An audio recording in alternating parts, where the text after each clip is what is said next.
Bienvenidos a un nuevo capítulo de las cápsulas de la Asociación de Oncología de Rosario.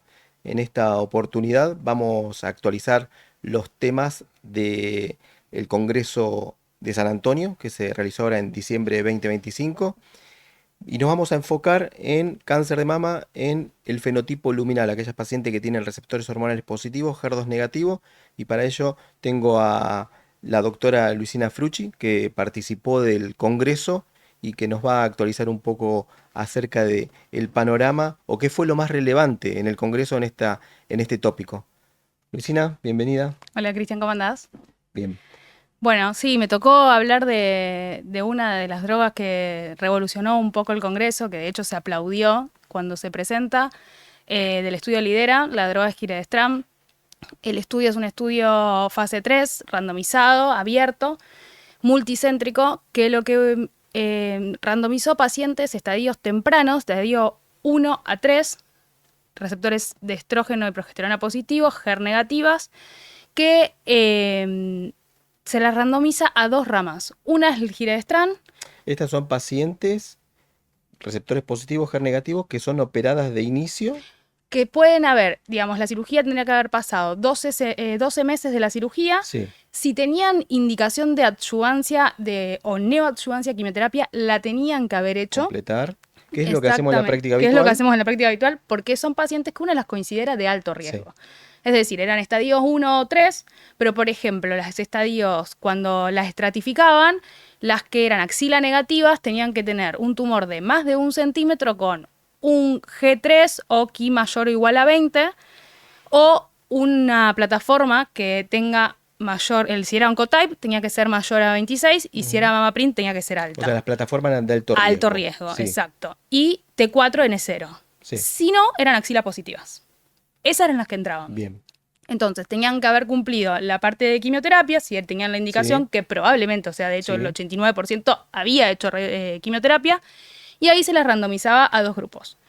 Lo importante acá es el número de pacientes, es un estudio que tuvo 4.000 pacientes, y se randomizó a dos ramas. Una era giredestrant, 2.080 pacientes, y la otra a la terapia endocrina, digamos, el standard of care que elegía el investigador. Podía ser tamoxifeno, podía ser exemestano o anastrozol, y si eran pre o post-meno, también entraban y eso era riesgo de estratificación. Si eran pre-menos, podían hacer análogos. Bien, o sea, la rama comparadora era elección del investigador y es la terapia que tenemos estándar para todas las pacientes, o darle tamoxifeno o darle un inhibidor de aromatasa. No más que eso porque es lo que incluso permitían, si vos las considerabas de alto riesgo, hacerle goserelin o leuprolide sí, con el tamoxifeno. Bien. Y el giredestrant, 30 miligramos diario. Te hago una pregunta ahí porque el giredestrant, bien mencionaste al inicio, es una droga nueva. Exacto. ¿Qué tiene de novedoso esta droga? ¿Por qué es nueva? Decís, yo creo y que remarcaste tanto. Creo que esa pregunta es clave y es lo que va a cambiar el paradigma, por eso creo que fue aplaudida. Si hablamos del giredestrant como droga, es un degradador selectivo del receptor de estrógeno.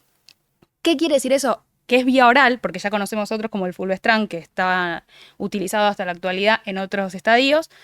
Es vía oral. ¿Y qué hace? O sea, ¿qué es lo que, para que se entienda un poco qué fue lo que cambió? Nosotros hasta ahora estábamos acostumbrados con el tamoxifeno, con los inhibidores de aromatasa, a bloquear el receptor de estrógeno. Esto directamente lo degrada, lo destruye. Si hacemos una analogía, podríamos decir como una cerradura.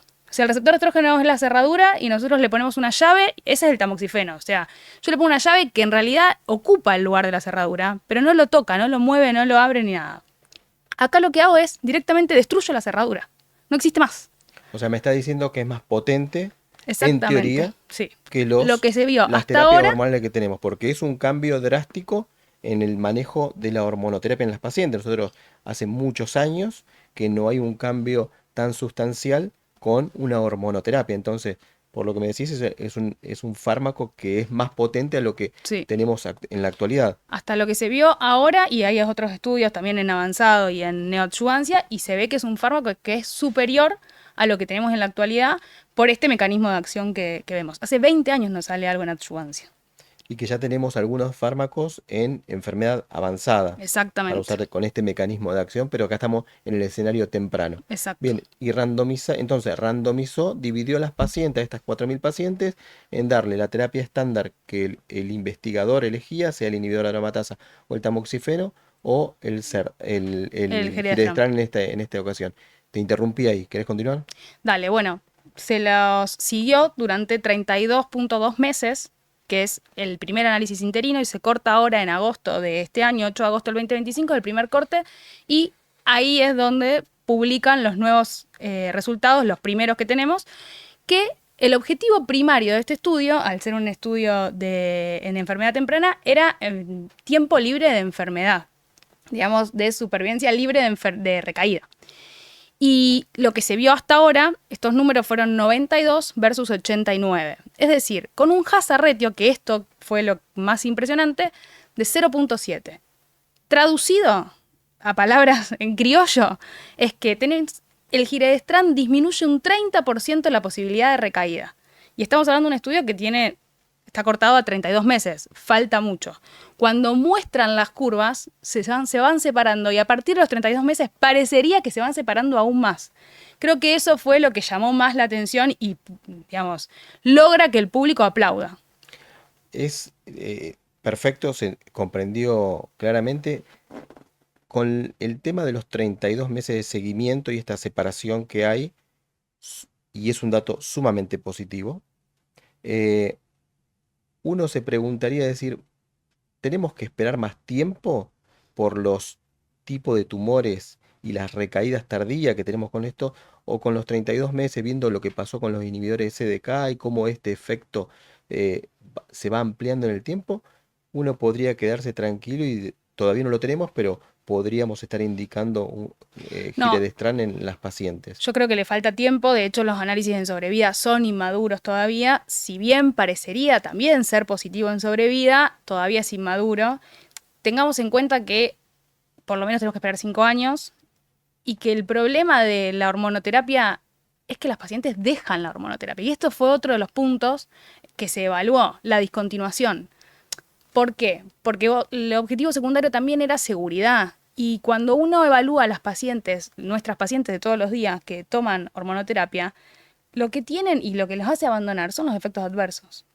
Entonces este también fue otro de los puntos claves en este estudio, que creo que a largo plazo también vamos a evaluar eso. ¿Cuánto influye esta droga en la calidad de vida? Y lo que tenemos hasta ahora es que en cuanto a artralgias parecerían ser iguales, pero grados menores, no tantos grado 3 y grado 4. Y de hecho, cuando uno ve las que discontinúan, si bien discontinúan, digamos, suspenden por algún motivo el giredestrán son más, las que discontinúan permanentemente son menos. Sí, las tasas de discontinuación en general fueron bajas Sí, y las toxicidades también son bajas y son equiparables. O sea, giredestrán no le agrega más discontinuación o toxicidad a la terapia estándar. Por supuesto, esto puesto en el marco de un ensayo clínico donde las pacientes están mucho más controladas, mucho más seguidas y sí, donde percibimos quizás las toxicidades antes que en la práctica diaria, donde a lo mejor la vamos a ver a totalmente. los 2 meses, 3 meses, 6 meses, ¿sí? Eh, para tenerlo en cuenta de que no todo No, no. resultado Y, clínico se traslada a la y tiene práctica. un efecto adverso característico que es la bradicardia, Sí, que nosotros no estamos tan acostumbrados. Bueno, este es un efecto que lo sí. tiene pura y exclusivamente el giredestrán, que hay que estar En atentos grados nada bajos, más. grado Muy 1, bajo, digamos. sí, tal cual. Y te pregunto, subgrupos. ¿Se habló algo de subgrupos? ¿Se vieron que Sí, hay algún subgrupo? Porque nombraste que ingresaban pacientes en estadio 1, estadio 3. ¿Por sí. estadio o algo que Sí, nos cuando puedas decir? estratificaban por región, por estadio pre o posmeno, y después los estadios uno, 2 o 3. La mayoría eran estadio 2 en ambos grupos y se beneficiaban. Las que menos se benefician, si vos ves el cuadro, la diapositiva era muy evidente y algo que nos pasa todos los días. Las estadio 1 en las que menos se benefician. Si bien se seguían beneficiando, eran las que menos, pero porque una cuestión lógica. Y después, al hablar de riesgo, el 70% eran de riesgo alto. Es Sí. decir, que es una droga que cuanto más alto el riesgo, yo creo que más se va a beneficiar esa paciente. Y esto es algo personal, una apreciación personal de lo que vi en las curvas. Bien, me diste el pie, por lo que me decías, hacerte la siguiente pregunta, que es, me nombraste que muchas pacientes de riesgo alto, ingresaban pacientes de más de 1 centímetro con algunos factores de riesgo, G3, Aquí, el Ki alto y la plataforma de alto riesgo. ¿Te imaginas? Sé que no tenemos respuesta para esto. ¿Te imaginas algunas pacientes que podrías considerarla de bajo riesgo como para seguir dando hoy hormonoterapia sola? Quizás, no sé, más de entre 1 y 2 centímetros y G2. Esas no estaban representadas, esas pacientes. no. Le seguiríamos dando hormonoterapia estándar. Sí, yo No creo que están sí. para giredestrán esas pacientes, ¿no es cierto? Sí, totalmente, estoy de acuerdo con vos. Bien. Bueno, y el desafío va a ser el escenario con los inhibidores de CDK Tal que cual, tenemos, tal cual. porque estamos comparando dos estrategias terapéuticas distintas, y no hay una comparación cabeza a cabeza en esto. No. Si bien va a haber estudios Hay un subgrupo, un en subestudio con esta, abemaciclib. sí, en este sentido, pero hoy por hoy, ¿cuál es tu opinión acerca de cómo ir seleccionando un poco Va a esto? ser muy difícil. Yo creo que, por empezar, nosotros acá en nuestro país va a ser el acceso, lo que nos va a limitar. No tenemos idea del precio de esto tampoco. Pero creo que vamos a tener, como todo y como viene la oncología en sí, individualizar. Cada paciente vamos a tener que sentarnos y ver, porque efecto adverso, edad, qué paciente es candidata a ser un inhibidor de ciclina. No todos. O sea, uno lee los estudios y parecería que todas son candidatas porque un estadio 2 lo vemos todos los días. Y la realidad es que no todas lo pueden hacer. Y la adherencia. ¿Cuánto yo le afecto la calidad de vida? Entonces ahí voy a tener que sentarme con la paciente y explicarle, yo creo que las dos posibilidades en Bien. los casos de alto riesgo. O sea, el escenario va a ser difícil de pensarlo, pero en pos de que estamos mejorando Totalmente. el tiempo a la recaída de las pacientes, porque estamos curando más pacientes de esta manera, dado que podemos sí ahora identificar pacientes de alto riesgo. Sí. Hoy sí, gracias al trabajo multidisciplinario, al informe de anatomía patológica, a los informes de imágenes que nos aportan, podemos ver qué paciente tiene alto riesgo y a esa paciente va a ser la que vamos a tener que este desafío por delante de Totalmente. personalizar y de decir si es más para darle un Incluso, giredestrán o inhibidores de SDK. totalmente, incluso cuando terminan, que bueno, muchas veces Twitter uno lee las opiniones de los expertos, eh, un poco era la pregunta, ¿tendremos que hacer las dos cosas? ¿Tendremos que empezar un tratamiento primero con inhibidores de ciclina, 2 años, 3, depende de cuál elijamos, ¿no? Y después giredestrán, ¿secuenciaremos en esto? No Es hay una respuesta en pregunta que no eso, no tenemos, podemos hacer no, nada de totalmente. todo eso, sería algo artesanal. Sí hay estudios que Sí, nos van a contestar estas sí, creo que preguntas, que dentro de unos años. nos van a ayudar, pero bueno, hoy es un lindo desafío pensar toda esta estrategia que quizá hoy todavía no la tenemos, pero quizás en 2 años lo tengamos en Argentina posiblemente. Sí, Bueno, nos tomamos bastante tiempo en este estudio y nos paramos bastante, no hablamos del no. resto, porque creo que Sí, fue creo que fue uno el... de los estudios, como vos dijiste al principio, más relevante del Congreso. Totalmente. Eh, ¿Alguna otra consideración? ¿Algo más que quieras No, no, creo que decirnos? fue... No, mi opinión del Congreso es que fue muy interesante. Como hablaban, creo que TILS, CDNA circulante, se viene todo por ahí. Creo que tenemos muchas herramientas. Nosotros acá, obviamente, estamos más limitados, pero saber que existe todo eso y que en algún momento va a llegar, y nosotros en Argentina tenemos la posibilidad de los estudios clínicos, que creo que eso es lo que le abre la posibilidad a la paciente de acceder, porque de hecho este estudio estuvo acá El y estudio estuvo de acá en Lidera Rosario, estuvo en yo lo Rosario tuve, incluso. lo tuvieron varios centros acá, o sea, Sí, es un estudio que, bueno, pionera, sí, lo tienen ustedes, o sea, hay varios estudios que están acá con estas drogas, que estamos viendo el minuto a minuto. Creo sí, que eso es lo que nosotros como oncólogos tenemos que celebrar, que tenemos ese acceso. sí. Y que todos los años en San Antonio nos traemos algo que rompe todos los esquemas. Sí, sí, sí, siempre alguna información Sí, destacada nos traemos. A mí en el sentido de la enfermedad avanzada, me llamó la atención, saliendo un poco ya sí, del líder y para ir cerrando, me llamó la atención el estudio EPIC B5, que fue un estudio que habla acerca de los inhibidores de PI3K luego de la primera línea de tratamiento que hacemos estándar, que es con la hormonoterapia con el inhibidor de CDK, y que refuerza el concepto de que tenemos que testear a las pacientes para ver si tienen una mutación que se llama PI3K y que esa mutación se da en un 40% de las pacientes y que tenemos herramientas para secuenciarlo. El estudio fue con sí, alpelisib más fulvestrant versus fulvestrant.